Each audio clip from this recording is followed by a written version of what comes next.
Mansell may have become Formula One world champion in his Williams, but the most exciting motorsport on television was provided by the British Touring Car Championship. Fierce competition and very close racing in recognisable cars from the major manufacturers that led to a thrilling climax at the end of the year. Today at Silverstone, one of 3 drivers will be crowned British Touring Car Champion here in the final 15-lap race on the Silverstone Grand Prix circuit. One of 3 manufacturers could win, BMW, Vauxhall or Toyota. We're going to look at that battle from the inside with one of the emerging new teams, Nissan. I'd qualified the 3rd Nissan Primera in 13th place, and a very wet practice had shuffled the grid so much that all 3 championship leaders were back in the pack. We awaited the green light, heartbeats racing.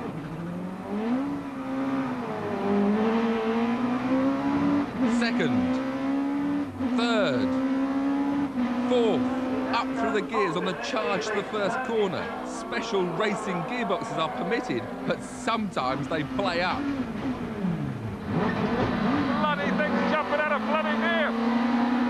The advantage of a good start had been lost, but at least it wasn't Nissan's fault. The important point is this is a British-made car. The Primera is made in Sunderland, and so it's nice to be in the championship.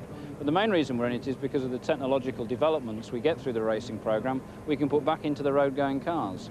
We're, of course, in it because it's a good way of demonstrating the Primera's multi-link suspension. And finally, I suppose, because it's good fun. Good fun and plenty of action is just what I was having as I battled back from my poor start. Up to 8th, I tried to defend an attack from James Kay's Toyota and lost out, both to James and the Peugeot of Ian Flux. We ducked and dived for the last few laps, but I was destined to finish a respectable 10th, and my appetite had been whetted for testing the top 3 cars 2 days later. How different would they be? John Cleland was driving the lead Vauxhall Cavalier in the chase for the title. It's a very user-friendly car, which is one of the good things, because when I broke a couple of bones at Donington, had it been one of the other cars without power steering, then it might have been very difficult to drive, whereas my car's got power steering, and it's a very user-friendly, civilised car to drive. I think you'll enjoy driving it. Title chasing for Toyota was 91 champion Will Hoy. I think you'll find it a very friendly car, a very user-friendly car. Particularly when you're putting the power on out of the corners, it doesn't, the wheel doesn't snatch away from you. The power is delivered very progressively, and it's very easy to drive from that point. The gearbox is quite slow, but I think you're used to using you've got the same gearbox in the Nissan.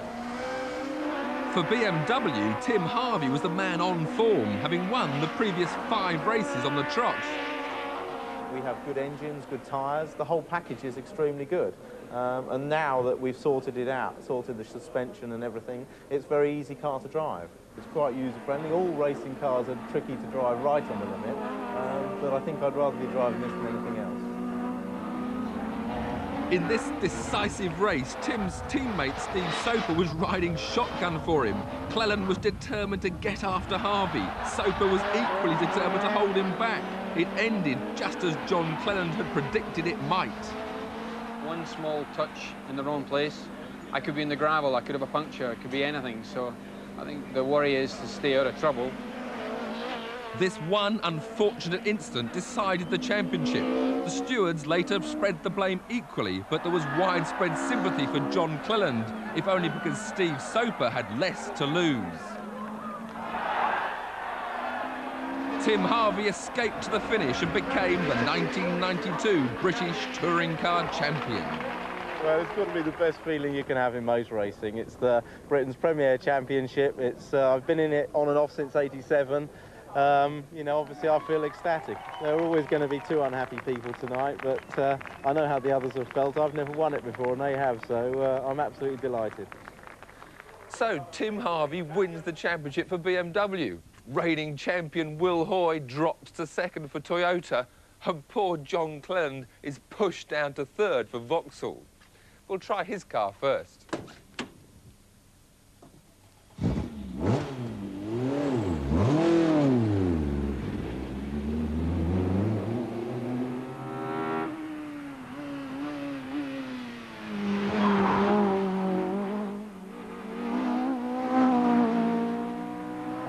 On track tests like this, there's no chance to change the suspension settings to suit the new driver, and it takes a couple of laps of Alton Park short circuit to warm things up before you can get a feel for how the cars handle. Well, now I've got the tyres warmed up, this Vauxhall is really coming alive. It's the same basic specification as the Nissan.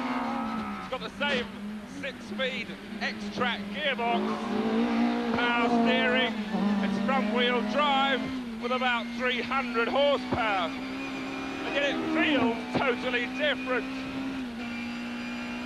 The steering is higher geared, so I don't have to turn the steering wheel quite so much to get the lock. It's more like a single-seater. The steering has a very good weight and feel. Also, the gear change has got a very positive linkage.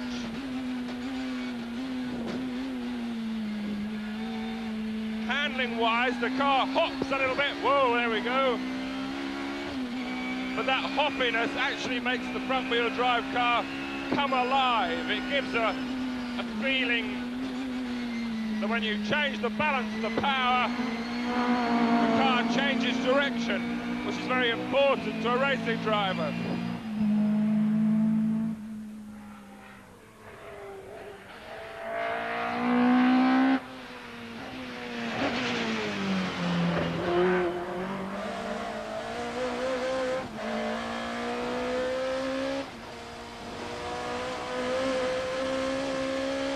Swapping to the Toyota, it's still front-wheel drive, just like the Vauxhall, but all of a sudden you notice the steering's much closer to you, and there's a bigger wheel, and there's a reason for that.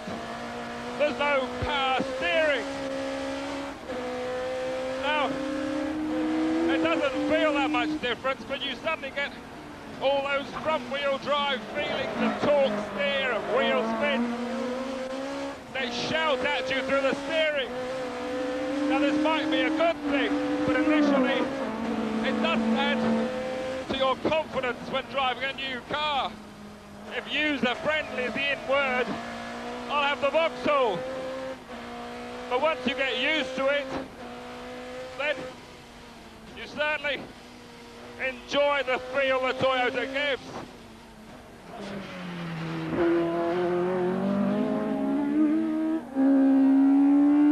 Pressure is a little bit harder in this Toyota. You have to press more on the brakes. The turn in, perhaps again, you have to throw the Toyota in while the Vauxhall is fed in. Druid's in full. Power out. Whoa, wheels spin over the crest. Sixth gear.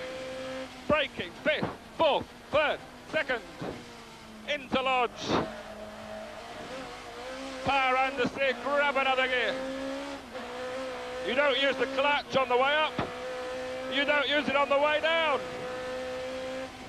What could be simpler?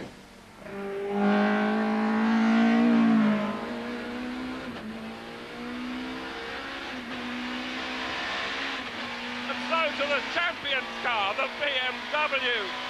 The only one in the championship to be rear-wheel drive. Like the others, it's got 300 horsepower, it's got a 6-speed racing gearbox. But the rear-wheel drive out on a racetrack, it just feels right. However hard you try with front-wheel drive, it's always more of a compromise. The BMW has such beautiful poise. The messages through the steering wheel are just right.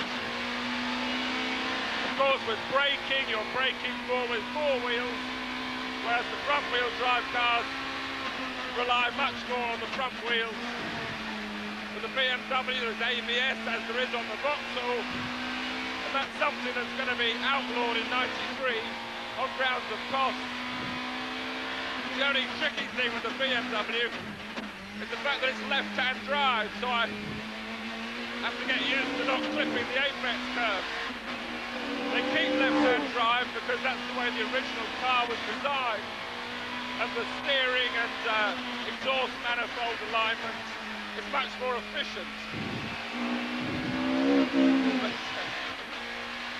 In actual fact, of all the racing cars I've ever driven, this BMW is one of the most beautifully balanced and poised cars. It's just total enjoyment.